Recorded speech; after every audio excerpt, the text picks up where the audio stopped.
Ladies and gentlemen, please take your seats. The show's about to begin. Istvan, let's put on a show. Let's do that.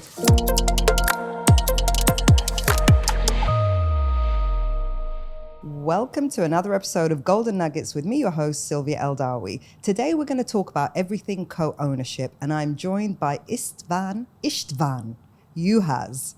And Istvan actually is the Hungarian Stephen. And we learned that Mustafa is the Arabic Steve. So we are joined by Istvan Juhasz, who is the co-founder and CEO of Shard, S-H-A-R-D, which is a new co-ownership model coming soon, very soon. In fact, it's probably already here by the time this airs, yes, right? It's exactly. Here. We're here. Launching now, right? So we're getting the exclusive for you on this model, which is very interesting, not just for the real estate industry, but for anyone with money. Okay, it's an investment vehicle, right? So we're going to talk about that, get into the nitty gritty. You yourself, you're an ex-BCG consultant. That's right. He was Forbes 30 under 30. Are you still under 30? I'm not under 30 anymore. Okay, but so recently I still was. He was a Forbes 30 under 30. And you were the ex-CEO of what would be familiar to everyone here, Talabat, but the Hungarian version, which was Fedora, right? Yes. So tell us about you, your background, and what gave you the idea of building Shard. What is Shard even? Okay, multiple That's questions a lot of questions. Multiple questions okay, there. let's start with what what is Shard? Right. Shard is the modern way to own a second home. You own part of a property and you can enjoy it for part of the year. The specific model that's spread around the world has 8 co-owners. That is 8 people each own 1/8 of a property and they can use it for 1/8 of the year. Mm-hmm. That equates to 44 days, which you can use yourself in a premium property, or you can rent those days out. And all of this while you are on the title deed. Which is interesting because very often with these kind of fractional ownership solutions, you're actually part of what's called an SPV, which is special purpose vehicle. So you're technically listed as a shareholder of a company that owns the property. In this scenario, your name is on the title deed. Am I right in thinking? You're right. The philosophy and the core of what we are doing is that you are a true owner, mm-hmm. right? So there is no legal structure apart from you being on the title deed, which is as close to being to the property as possible. So, of course, like prop tech, as my viewers will know, is very dear to my heart. I've got a background in prop tech, and I always ask all my previous prop tech founders, and I'll always ask the future ones, what is the problem you are solving for? Right. The problem is a lot of people come to Dubai, they stay in an Airbnb, they love it, it's beautiful, they know that the market is hot, it would be a great investment, the location is perfect, the fit out, everything. They think about buying it. Then they wake up the next day and they're like, should I really buy it when I'm staying only a couple of weeks a year here? So this is the problem that we are set out to solve, and we solve it by fractionalizing the property. So you still want to enter the property, you want to spend a few weeks there, a year, you want to become a real owner, but without having all the hassles and of course the financial burden of owning the whole thing outright. And can you tell us your journey building up to launching Shard? Right. Because your background is not necessarily real estate. Yes, that's correct. Yeah. My background is not real estate. Mm-hmm. My background is coming much from a business area. So I used to be a consultant at BCG, classic management consultant, flying around the world and helping multiple businesses from banking through telecommunication companies, all the way to energy companies with some very interesting problems to solve. Then I started my first startup, which was in education technology. Mm-hmm. We were teaching EdTech. Mm-hmm. We were teaching a Harvard-based methodology. And that set out from Hungary, where I'm from, and then we scaled it to 27 countries. Then I exited and I was looking for something very different, and I realized that I love tech. I was interacting a lot with developers, so I learned to code. That was my next 2 years. I was developing video games as a freelancer. Mm-hmm. Then, so you know how to code? Yes. You can help me because I need to code one thing on my website, and I spent maybe 3 hours trying to do it yesterday. Sure. It might also take me some time because that's not what I'm actively doing now, but it's a strong passion of mine. And I think it helps when you build a tech company that you actually understand the tech part as well, and you can look at code. Because that's the funny thing. It's as founders or as business leaders, you have to kind of calculate how much of what your time is worth. So when I was trying to code, I was talking to myself like, this is ridiculous. You are trying to do something that is not your speciality. Why are you wasting 3 hours on something? But part of it was like, I'm intrigued. I want to understand and I want to teach myself. It's kind of that continuous growth. And your background, you did your degree, you did a master's. Like, you're still quite deep in learning about the business, about different parts that you can hire, you can outsource people for. Right, I have the same feeling. So at the core, I'm a geek. I love going to the nitty-gritty details of stuff, which actually helps in this business, as we will see. There's a lot of details that need to be taken care of. So actually the co-owners don't need to take care of those things. Which leads me to the next chapter in my career. I was the CEO of what is called Talabat here. It's called Foodora in Europe. I led the Hungarian business and later on the Slovakian business as well. And food delivery is also a lot about the nitty-gritty details of making sure that the customer is happy, optimizing all the operations, having the rider at the right time, at the right place, so we deliver on time. So I got experience from there. And at one point, I had a discussion with a person who became later on an investor and also chairman in our company, who was very interested in building something in real estate in Dubai. At the time, I was also a little bit frustrated with how real estate is done in Europe. I saw it as something a bit archaic with a lot of possibility to disrupt, which always got me interested as a startupper. So we started talking about this. That was a year ago. And we realized that there is a model worldwide, which is basically, which is growing and it's gaining a foothold around the world and nobody is doing it here. Right. So that is co-ownership. Successfully implemented all across the world, from the US through South America, a couple of players in Europe, also Southeast Asia, Japan, Australia. So pretty much all the world has this model. Except here. But in the Gulf area, there is no one doing it, neither in Dubai nor in the other Emirates or Saudi Arabia. Because I know I'm familiar with one company or one brand from a few years ago. So I know you're not claiming to have,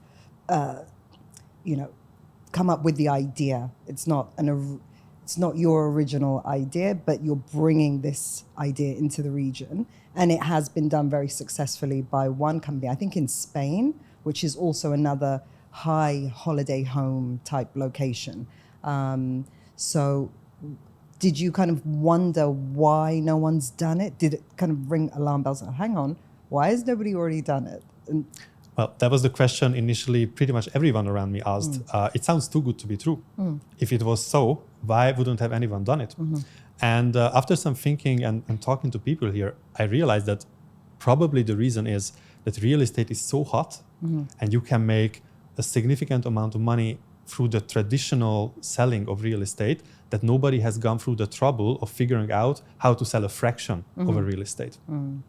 Okay, so explain to us what exactly a shard is, because shard, the natural definition of a shard is, I think of shard of glass, like not a fragment, a shard, like a piece of shard of glass. So this is a fraction of the property. Do I have to know so it's 8 owners in total. Do I have to know them? Is it better that I don't know them? Can I select who I co-own with? Like, tell us a little bit about the detail of how it works. Right. So shard is the 1/8 fraction of a property of which you are a true owner. Your name is on the title deed. This lets you use this property for 44 days a year. You can either use it yourself or you can rent out your days through shard. When it comes to the other owners, you don't know about them. So the other 7 names, they also enjoy anonymity. You don't know about them. But their name appears on the title deed. Their name appears on the title deed. If you want, you could know. But of course, the whole concept is more about, so whenever you are in the property, you are alone. The other 7 co-owners are not there, right? They also have their own days when they can utilize the property. Okay, so this immediately gets me thinking of the concept of timeshare, which was quite popular back in, the maybe early I expected that question. Yeah, so how is it different from a timeshare.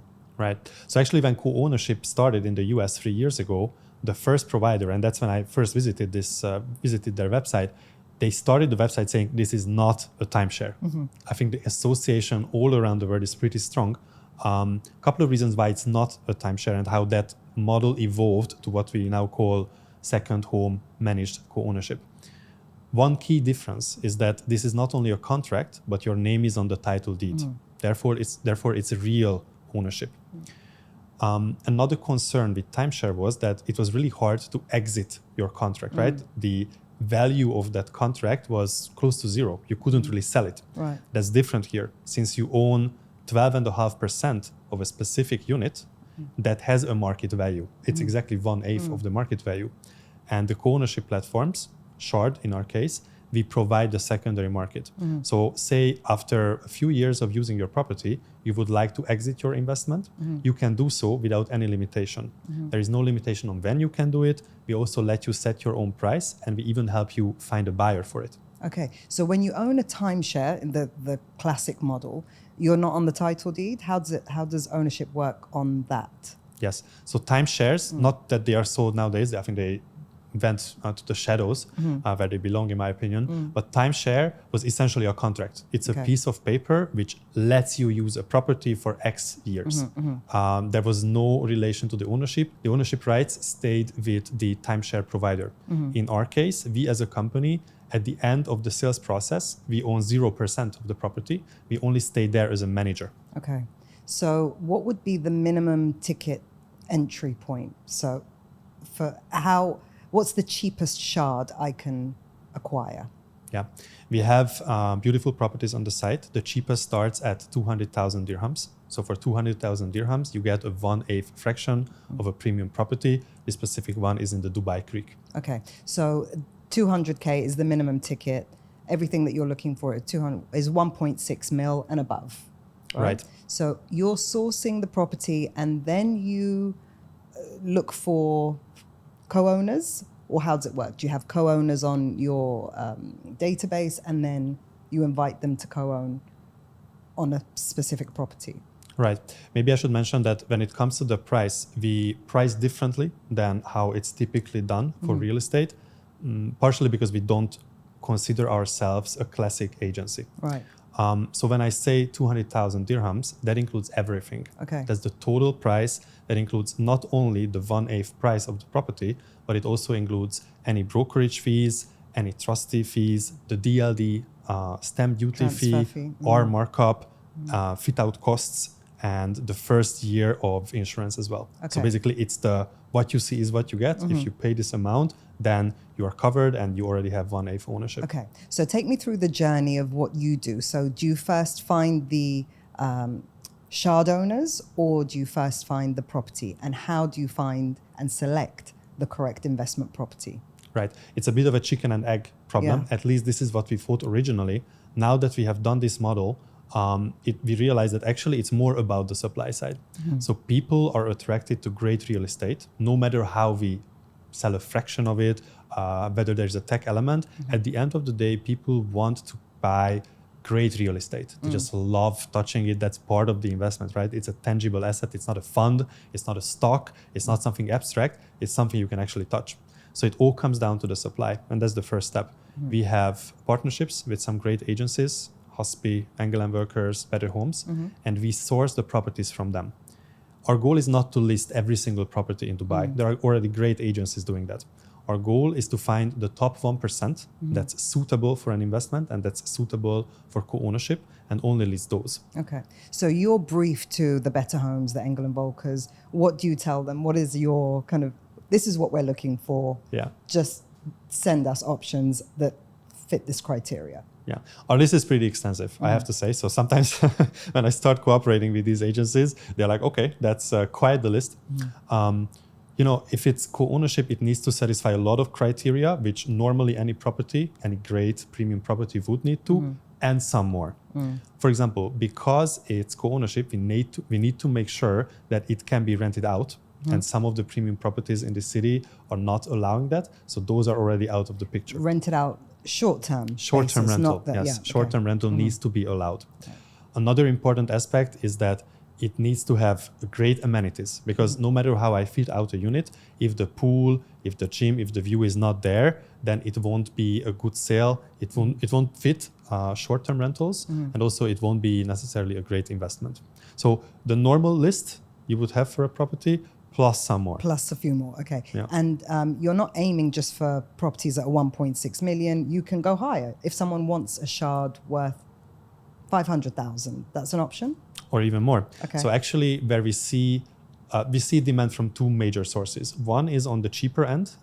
That's more of an affordability game, right? So people would like to enter the real estate ladder, and for them, 200,000 or maybe 300,000 dirhams is a way to do that without a mortgage. The other kind of demand we see is from jet setters, people who travel around the world. They come to Dubai a few weeks for leisure or business. They live elsewhere. They live in the UK, they live in India, they live wherever. For them, what's more interesting is the higher end properties actually. So right now on the site, we have properties on the Palm as well, villas on the Palm. I think the most expensive right now is 6 million per 1/8 fraction. Right. So if you've got 6 million divided by 8.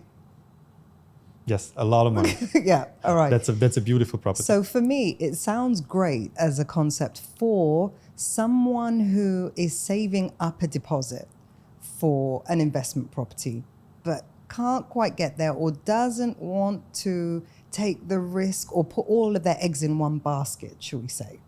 So let's say you've only got 200,000. This is a great solution because I can put it in and get a fraction of a property rather than a whole property, and I don't have to worry about the mortgage. That's it. It's done. I own it outright. Or someone who has 1 million to invest and doesn't want to put all their eggs in one basket. Exactly. That's a fantastic idea. Exactly. So there are multiple ways how this can be interesting. One thing you mentioned is people who already have a deposit's worth. But some of those people, for some reason, they don't end up buying. One of those reasons is that they're looking for off-plan and simply they're not making the cut. So they are not able to buy the property they would like. So instead of an off-plan, you can get a ready property, well, a fraction of a ready property. That's one scenario. Another one, a lot of people, for technical reasons, cannot get a second home mortgage. Right? Maybe they work in real estate. Maybe they haven't been in Dubai for long enough and they are not able to get a mortgage. So shout out to those agents who are making some like killer commissions. Instead of going out and buying a watch or a G-Wagon or whatever, have a fraction of a property. Exactly. Buy what you preach, right? I mean, real estate is hot. We all know that it is hot. But if you really believe in it, then I think it's actually some of those assets which you can never have enough of. And another scenario which you mentioned that's very exciting is people who want to diversify, right? They have enough, they have more than enough to buy a full property, but I've seen this myself. There is another tower being built in front of yours which overshadows your terrace and immediately your property value drops. And that's a scenario which is hard to avoid here in Dubai with the pace of development being as rapid as it is. So for those people who want to put their eggs in more baskets, buying shards is an option, right? Instead of buying a property for 1 million, you can actually buy 5 fractions. Or even better, if you have enough money for one property, you can use that money to buy 8. So do you have any like big hitters on your platform, as in like people that are ready to put in 1 million and you're waiting for 7 other people to put another million each so that you can go out and purchase an 8 million unit for them? Yes, exactly. So actually high net worth individuals often come to us either to invest in the company itself or that they would like to diversify their portfolio exactly for this reason. So they already come with, okay, I have enough for a property. Help me figure out a good portfolio which has one property in downtown, another one in Business Bay, another one which is a great villa here. So they want to put together a portfolio and invest as such. And for that purpose, even if you have a lot of money, to buy multiple properties in Dubai, that's very costly, right? That's only for the ultra high net worth individuals at this point. This is exactly where Shard comes in. We make it more accessible. So if you want to diversify, you still have a realistic budget for owning multiple properties. So how does it work? Because obviously if I'm buying a property and it's all mine, I get to enjoy the rental returns each month. Now, if I'm buying a shard and it's for the use of me for 45 days a year and the 7 other owners, where is the rent coming from if it's just occupied by the shard owners? Right. Let's look at a scenario where all the owners would like to use this as an investment vehicle, right? They all use it as a return on investment generating asset. In that case, they indicate that they would like all of their days to be rented out. Okay. And then we rent all of those days out through our partner Guest Ready on Airbnb, Booking.com. You have nice occupancy. The property generates revenue. We split that revenue evenly across the 8 co-owners. Wow. That is the base and easiest scenario. Now let's say one of these owners actually decides, oh, this is a great property. I would like to stay there for Christmas. All right. Then we look at how much... Which is high season. Which is high season, right? So of course, that person cannot get the same return. Everybody else still gets the same return as they would otherwise. And this specific person gets a lower return. We look at how much revenue the property would have generated in that, let's say, Christmas week, and we deduct it from the specific person who used those days. So irrelevant who decides to stay and who decides to kind of cash in their 45 days, I'm still getting what would be rightfully mine as a rental return. It's paid monthly, quarterly, or how's it Absolutely. paid? Okay. Absolutely. You're a true owner. We pay out quarterly. Okay. So payouts quarterly, equivalent to the rental returns. And I guess, is that part of your list of requirements when you're speaking to other agencies or with your partner agencies to give you supply? You're expecting a unit that could bring you a certain return. Right, exactly. So actually, when we list a property, we put together an investment memo, right? A classic investment memo, which calculates how much the rental revenue is expected to be. We do not use guarantees. In my opinion, anybody who puts a guarantee needs to get that certainty from somewhere else, and they overprice. We don't do that. We estimate based on previous traction, actual Airbnb data, how much the specific property will generate. We look at properties which are able to give you net 5% rental yield. Okay. So at the moment, a lot of banks are giving you a 5% return on your savings. So why invest in a shard rather than keeping that money in the bank? Because of appreciation, right? So from the rental yield, you're able to make roughly what the bank would otherwise give you. That's fair. Property is a bit more risky than a classic bank account, but that risk also comes with a potential higher reward that comes from appreciation. Okay. So last year, premium property in Dubai appreciated by more than 17%. That's 17%, absolutely crazy. No other world city in the world managed to achieve double digits. So on the chart, this is just really off the charts number. So far, what we have seen in the last 12 months is a very similar number. So the pace of appreciation hasn't really slowed down. In fact, there are areas which are able to outperform, like Creek that I mentioned, over the last 12 months have seen a 23% increase in the average price. So if you look at that, combined with the rental yield, then you are by far outperforming what you could earn from a bank account. So I want to know more about the nitty gritty. So if there's 8 owners on a title deed, who the hell is getting the cold call? Whose number is going to be on the database that will end up in every real estate agent's hands? Yes. So this is where the true ownership comes with also the hassle-free part.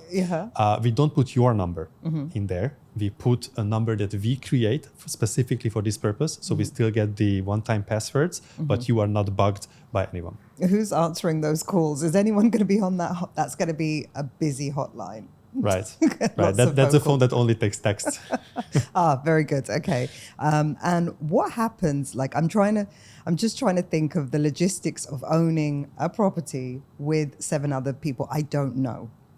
So what happens if me or one of them wants to exit or needs to exit? Do you have exit windows, or do you have to find a buyer? And you, like you said, you help with that. So how does that work if I want out? The philosophy behind is that you are a true owner. As a true owner, you can exit anytime without any limitation. What it means in practice is that we do not have exit windows. You can exit any time of the year when you would like. How you do that? We have an app. That's where you schedule your stays, and that's where you also can indicate if you would like to exit your fraction. If you do that, we'll let you know what the real price, what the fair market value of the property is right now. You can still list it at another price. If you need money faster, you can list at a lower price, that's fine. What happens afterwards is we as Shard, we have a right of first refusal. So technically we can buy it at that price if we want from you. Easy. If we don't do that, then if you don't do that in the first 5 days, then the other co-owners, the other 7 people on the title deed, they also get this offer. Right. They can also buy it at that price. If they also don't want to do that, then we can help you find a buyer. Basically, we list the fraction on our website, which is the best place for it, right? I mean, anyone who wants to buy a share of property is coming to shardhomes.com. But you can also bring your own buyer if you would like. We allow you that as well. Okay, because I see it like a classified. So you've got new shards and used shards section. My mind's just going into overdrive. So Right. like a second-hand shard. Yeah, and while we are getting into the nitty-gritty, I think that's an important part of how such a model operates. If you look at the more mature markets, the US, for example, they have constantly on the website a supply of second-hand shards or second-hand fractions, used fractions. And I think that gives also a lot of confidence to clients that this is not a timeshare, right? Yeah. There is a real market if you would like to exit your investment. But then a transfer fee will need to be paid on every exit, right? Or Yes. every new entry. So I pay for that as the exiter. There are 2 scenarios. Okay. If you bring a buyer, then we will only take a commission from the new person, the new buyer entering the deal. If we find you a buyer, then we also take a small cut from you. Okay. And then you need to go to land department, get a new title deed, right? We need to change the title deed. That is correct. Yes. And then a transfer fee is paid on that shard effectively. Which or the new whole- buyer needs to okay. pay. Absolutely. Or would it be on the whole thing? How does that work? Yeah. How it works is DLD charges the 4% stamp duty on the transaction value. Right. So if 1/8 of a property is being transacted, it's only charged on the 1/8 value. Okay. And you do realize this is going to mess up all the DLD data because it's going to look like properties were sold in, like, let's say Dubai Creek. You might have an 1/8 sold, and that's going to affect the data for Dubai Creek, no? Because it's going to look like, I don't know, how is it going to be reflected on? Well, we are in We'll close soon find out. we are in close cooperation with the DLD, so we are exactly looking at the specific details of how to do it. In general, it fully fits into the vision of Dubai, right? Affordable luxury. Yeah. And also, I see Dubai real estate as being very eager to implement new kind of ideas, especially if they worked elsewhere in the world. So our expectation is that this new way of ownership will find ground, and the authorities are also very supportive. So all the administrative aspects are being done in a way that's fully compliant and very easy, very hassle-free for all the users. And do you think that it's a new generation of investment, like the next Gen Z? You're Gen Z, aren't you? Officially, I'm a Gen Y. Gen Y. Okay, all right. But there are no alphas as well. I just learned that the latest generation is called alpha because we ran out of letters. Yeah, so we're back to A. Back to A, Okay, right? Back to so- square one. All right, so the Gen Y, Z, the alphas, is this fitting with their new, their appetite for investment? Because I don't feel that they have that same pressure as, my generation did. Like, you haven't made it until you've become a homeowner, a whole entire homeowner. But now I think people are quite comfortable investing in crypto and this and that and stocks and, diversifying their investments. And there's less pressure to be real estate owners by themselves. So do you think you have a market there where it's going to appeal to the next generations? Absolutely. It appeals very much to me. That's why I bought my first shard as well. I think where I'm coming from personally is that I'm being very asset light. In the last 5 years, I worked in 5 different countries. Now I will stay in Dubai to build this company, but in general, I move around a lot. I'm not in favor of having my wealth in assets. And the general trend, how it's called, is shared ownership or a shared ownership culture. People nowadays don't necessarily own a car themselves. They can use a car sharing service. True, yeah. People don't necessarily own their primary residence. Maybe they are using a short or a mid-term rental solution for that, right? So and even co-working as well. People don't have their own offices. They like to exactly. community. So it fully fits into that. In fact, if we take a bit of a detour and look at the historical backgrounds of co-ownership, this is where it comes from. Let's take a detour. Let's take a detour, a short one. But where co-ownership comes from, the do-it-yourself version is basically people who wanted to travel around the world, live very freely, almost like hippies, and they had a property here, they had a property in the US, they had a property in Europe, in Asia, right, with friends. This is how initially it was started. And at one point, it became a bit more institutionalized, a bit more professional with the full legal background. And that's why I think that co-ownership as an industry is also now evolving. We have the first aggregator that lists every single co-ownership property from all the continents, from similar providers to shard, and you can view them on one website. Right? So this is happening. And then if you're a jet setter, you can sell your real estate, say in Dubai, because you want to spend parts of the year in Europe, parts of the year in Asia, and you can buy a fraction there. You can have basically a collection of fractions and travel around freely. Amazing. So are you planning on world domination at some point? Absolutely. So starting Dubai, where next? Starting Dubai, the next, I think, the next should be the other Emirates. Yeah. Ras Al Khaimah. Am I saying that right? Yeah. Ras Al Khaimah. Ras Al Khaimah. You know what that means? Please tell me. Head of the tent. Head of the tent.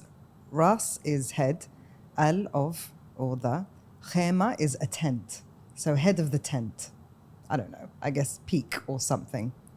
Right. Correct me if I'm wrong in the comments, but that's what I think it is, yeah. Right. So REC could be a potential next one. Already next year, we want to go to Abu Dhabi. Could be a resort for people who are a bit tired of the hustle and bustle of Dubai. And REC is, of course, interesting because of the casino development. And then the big ticket for everyone in real estate, I believe, is Saudi Arabia.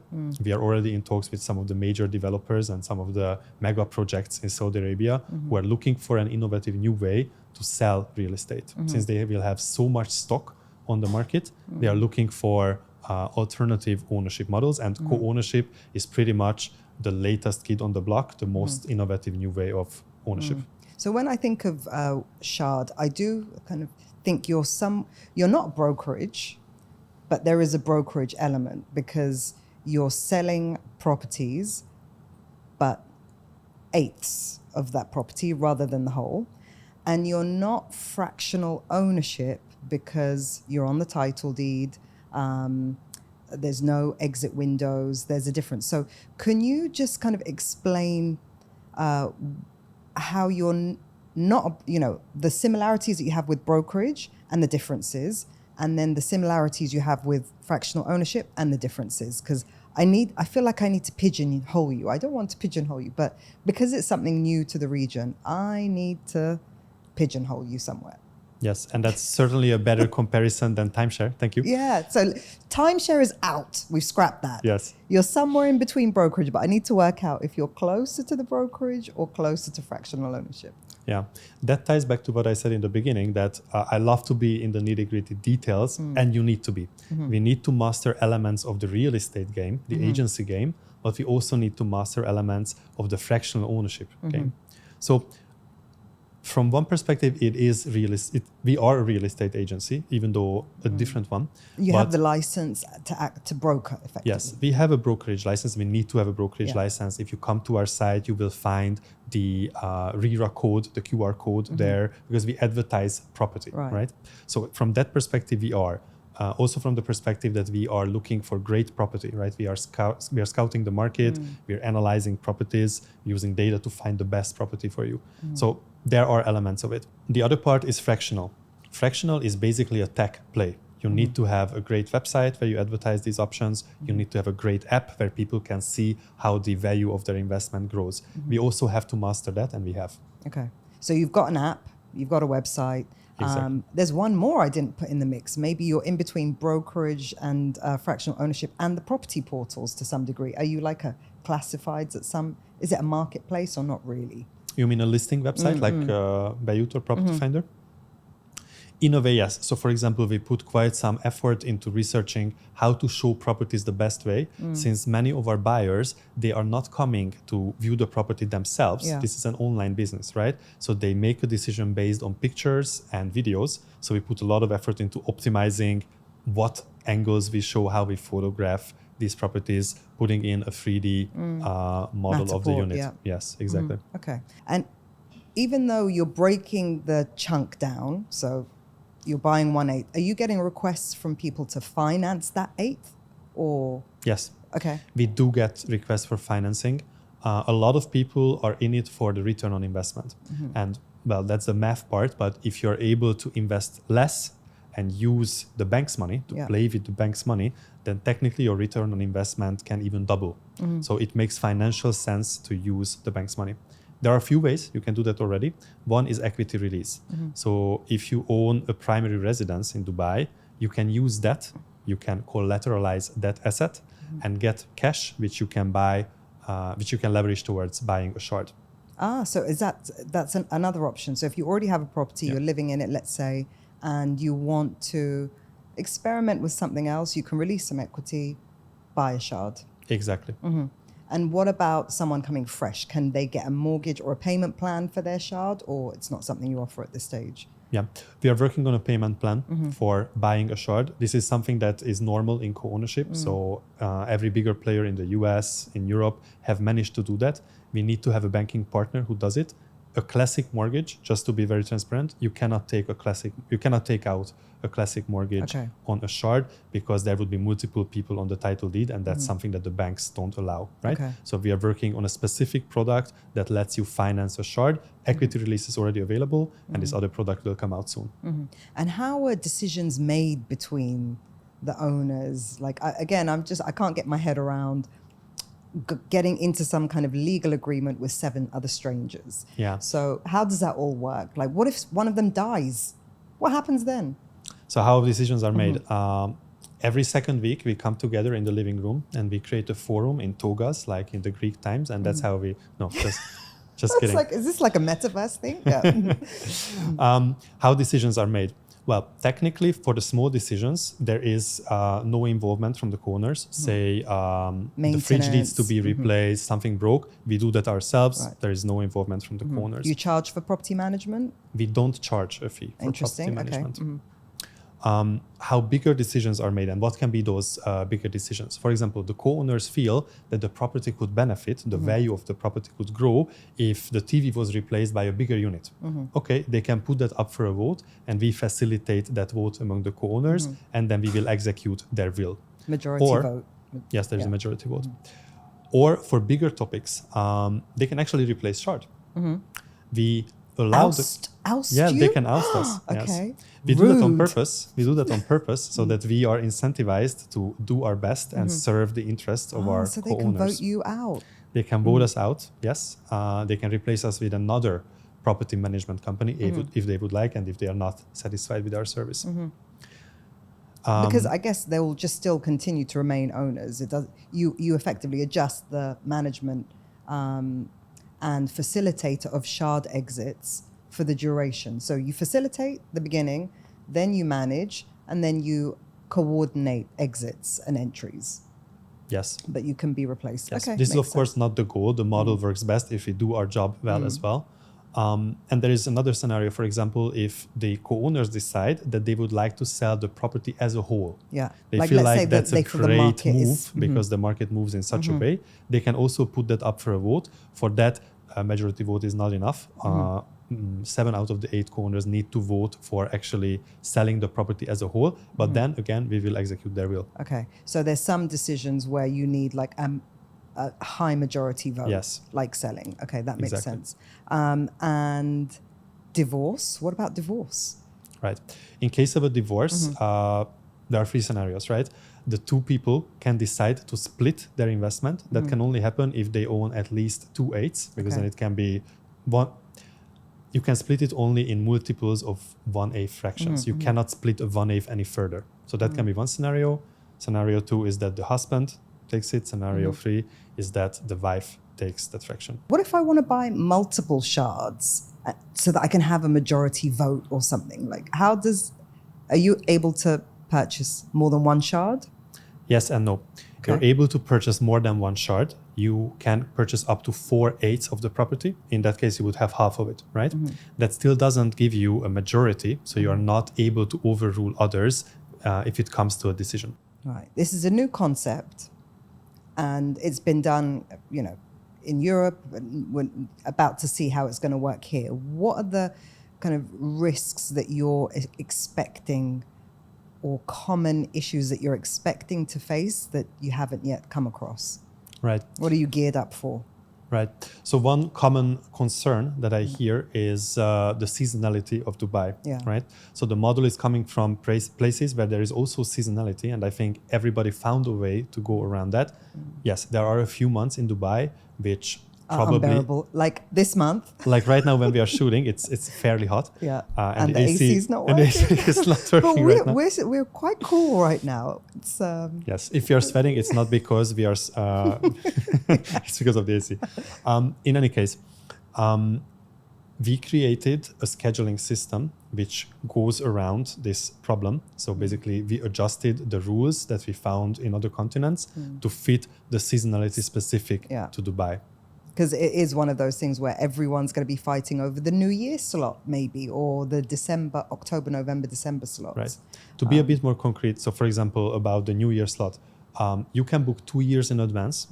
You can book New Year's, but then you're not able to book New Year's again, right? You can only book that once. Or another thing is we limit how many stays and how long those stays can be.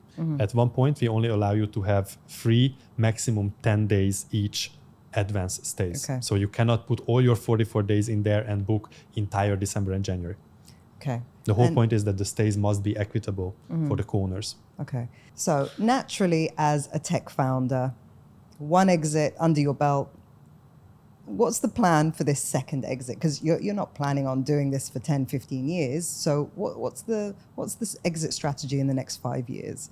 Right. Are you planning to exit in 5 years? Yes, we are. Okay. We have just started. And of course, the goal now is to build this up. But yes, in the time plan, we have an exit scenario. We have multiple potential buyers for this. So how it can go? I think the region as a whole is very strong. It will keep developing. Will Dubai be in 5 to 7 years our main market? I'm not so sure. I think Dubai will be a crucial market in the beginning. And it's very good to learn how to do this, how to properly scale the model in the Middle East. But then Saudi Arabia has just so huge potential that eventually I believe our focus will shift over there. When it comes to Saudi Arabia, they will have a need for selling out a lot of units from their giga projects, right? So they can be a potential acquirer. Another potential they can be is that a family office or a real estate agency is looking for a cash cow.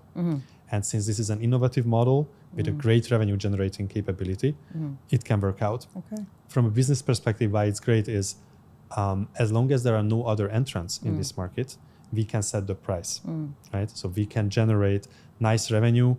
And actually, it's not easy to enter this market. And what we have seen everywhere else is that there is one dominating player, even after 3-4 years in the US now, since if somebody wants to buy a fraction, they will go to the biggest player.